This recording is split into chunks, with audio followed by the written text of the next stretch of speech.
A 2-year-old boy loses his father and grows up in crushing poverty. By age 27, he's so broke his business tools get repossessed by authorities. Then, his fiancée does something extraordinary. She uses her entire dowry to save his failing company. That company would become Mercedes-Benz, worth $80 billion today. But this isn't just an inspiring rags-to-riches story. This is the tale of how the world's first automobile company survived scandals, rivalries, and a dark period of Nazi collaboration using forced labor that killed thousands. From a devil's infernal carriage to Hitler's preferred ride, this is the incredible and disturbing story of Mercedes-Benz. The Orphan's Dream. November 1844. Carl Benz is born into poverty in the German town of Mühlberg. His father, a locomotive driver, barely keeps the family afloat. When Carl turns 2, his father dies, leaving him and his mother in desperate financial straits. They go to bed hungry most nights, but Carl's mother sacrifices everything for his education. Despite their poverty, she ensures he gets to school, where he shows brilliant talent in chemistry and mechanics. At university, Carl meets Professor Ferdinand Redenbacher, the man who would change his life forever. Redenbacher believed steam engines were becoming obsolete and needed a revolutionary replacement. Under his guidance, Carl becomes obsessed with creating the world's first horseless carriage. People laugh at his vision, but Carl knows it's possible. He just needs time to prove it. After graduation, Carl spends 7 years working various engineering jobs, learning everything he can to launch his own venture. The Business Disaster. 1871. At age 27, Carl partners with mechanic August Ritter to open an iron foundry and mechanical workshop in Mannheim. It's a disaster. Ritter proves unreliable, and within months, local authorities impound their tools for unpaid debts. The business is collapsing, but Carl had met someone who would save everything. Bertha Ringer, a woman from a wealthy family who believed in his vision. When Bertha sees her fiancé's partner destroying their future, she makes a shocking decision. She uses her entire dowry, her family's money meant for their marriage, to buy out Ritter's share completely. This gutsy move places Carl and Bertha in full control of the business. Together, they turn it around and keep it afloat for the next 10 years.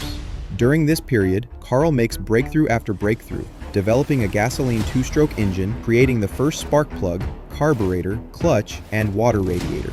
But success brings new problems.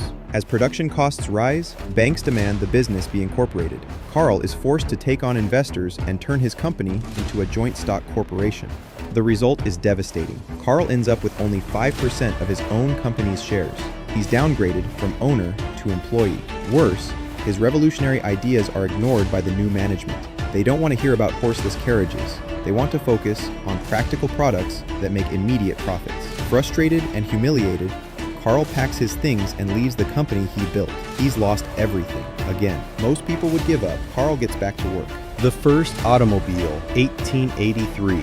Carl partners with Max Rose and Friedrich Wilhelm, who own a bicycle repair shop. Together, they establish Benz NC, manufacturing industrial machines and gas engines. This time, the business succeeds. With steady income and 25 employees, Carl finally has the resources to pursue his lifelong dream. Instead of simply adding a motor to a carriage, Carl builds the carriage around the motor. Using bicycle technology, he constructs what many consider the first true automobile. 1885, the Benz patent motor wagon, a 3-wheeled vehicle powered by a gasoline 4-stroke engine producing 2/3 horsepower and capable of 7 miles per hour. Summer 1886, Carl drives his wonder car in public for the first time. The reaction is brutal. People are terrified, convinced the vehicle might explode. Others believe Carl is literally the devil, driving an infernal carriage. Even his business partners think he's wasting time. Why would anyone buy such a machine, they argue? It's no quicker than a horse and can break down easily. But Carl knows he's created the future. He just needs to prove it to the world. The journey that changed everything. August 1888. While Carl sleeps, his wife Bertha makes a decision that will change history forever.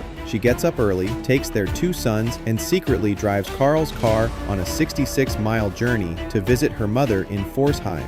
No motorized vehicle had ever attempted a journey that long. If Carl or the police had known, they would have stopped her. The trip is brutal. Bertha faces dusty roads made for horses, has to stop at a pharmacy to buy more gasoline, and performs mechanical repairs along the way. The 66-mile journey takes over 12 hours, but they make it. The stunt works perfectly. The Benz patent motor wagon becomes the talk of the town. People finally understand that the automobile isn't just a novelty, it's practical transportation. Orders start pouring in. By 1893, Carl releases the Benz Victoria, and later the cheaper Benz Velo, which becomes the world's first mass-produced car. With 1,200 units sold, Benz NC becomes the largest automobile company in the world during the 1890s. But success breeds competition. Not far away, Daimler Motor Company, led by Gottlieb Daimler and Wilhelm Maybach, is building their own automobiles. Their cars look more appealing and comfortable. When Daimler dies in 1900, Maybach takes over and creates his masterpiece, the Mercedes 35 horsepower in 1901. This car changes everything. It's the first automobile to resemble our modern idea of a car. Wider body, steel chassis, powerful engine, and capable of 56 miles per hour. Named after businessman Emil Jelinek's daughter Mercedes, it dominates racing and draws massive attention to the Daimler brand. Carl's partners panic. They want to compete in racing immediately, but Carl hates the idea of high-speed driving, considering it dangerous and reckless. When his team builds a racing car without his approval, it fails spectacularly. The Benz company suffers major losses between 1903 and 1904. Angry and disappointed, Carl leaves day-to-day operations, though he remains on the board. Eventually, both companies recover through racing success. But World War I devastates Germany's economy, forcing the rivals to merge in 1926, creating Daimler-Benz and the Mercedes-Benz brand. Carl Benz dies in 1929. Just as his company is reaching new heights, he never sees what comes next. 1933, Hitler rises to power and wants to showcase German engineering. He provides massive subsidies to Mercedes-Benz for Grand Prix racing. From 1934 to 1939, Mercedes dominates motorsports, with cars reaching 200 miles per hour. Hitler frequently rides in a Mercedes-Benz 770, making it the preferred vehicle of Nazi leadership. But when World War II begins, everything changes. Mercedes-Benz stops producing civilian cars and begins manufacturing military vehicles, submarines, tanks, and aircraft engines for the Nazi war machine. As the war escalates, they need more workers. First, they recruit women. Then, when that's not enough, they make a horrific decision.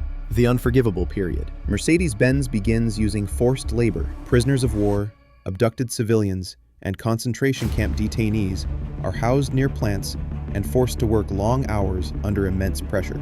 Most are Eastern Europeans held in prison-like barracks. Concentration camp detainees are monitored by the SS under inhumane conditions. Many die from malnutrition, mistreatment, and torture. By 1944, nearly half of Mercedes-Benz's 63,000 employees are forced laborers. When the war ends in 1945, the company faces consequences. All German assets abroad are confiscated. Mercedes-Benz loses all foreign subsidiaries and must start over.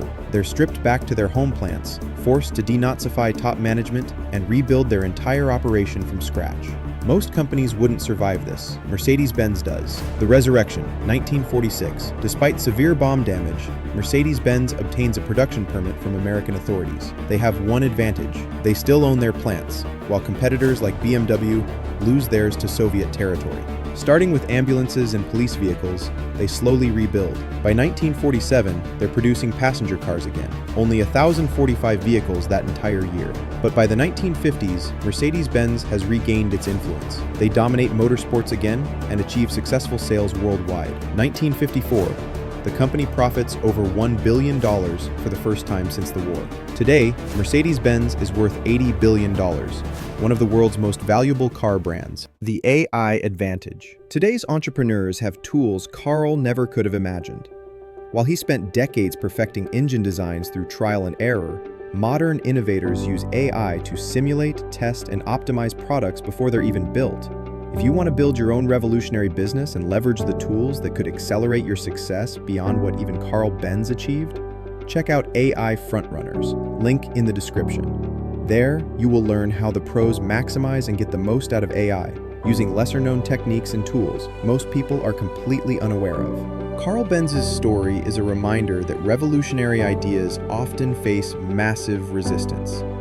People called him crazy, the devil, a waste of time, but he proved that one person with vision and determination can change the world forever. What other incredible transformation stories should we break down next?